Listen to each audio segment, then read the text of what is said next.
মা গো দাও, দাঁড়াও তুমি। হ্যাঁ আমি জামাটা মিলে দিই, জামা কাপড়টা মিলে দিই আমি।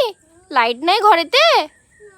নয়, তুমি এখানে দাঁড়াবে। হ্যাঁ পরে এখানটায় দাঁড়াবে। হ্যাঁ শিলতা আছে, পরে যাবে। আমি জামা কাপড়টা মিলে দিই। হ্যাঁ পাগল। আর জামা কোনটা মা?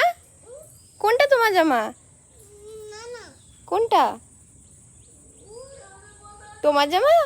এটা কার জামা? আমারটা কোনটা? আমারটা কোনটা?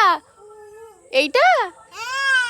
হাওয়া মা, মা গো পায়ে কি আটকে গেছে? এইটা আটকে গেছে। দেখি মা, দেখি মুখটা তুলো। মা ওদিকে যেওনি, ওদিকে যেওনি, ওদিকে শিলতা আছে। এদিকে এসো মা, এদিকে, এখানে এসো, এখানে এসো। হাতটা ধরো, হাতটা ধরো। হ্যাঁ এখানে দাঁড়াও, এখানে দাঁড়াও। মা হাওয়া নিবে নি? কি নিবে?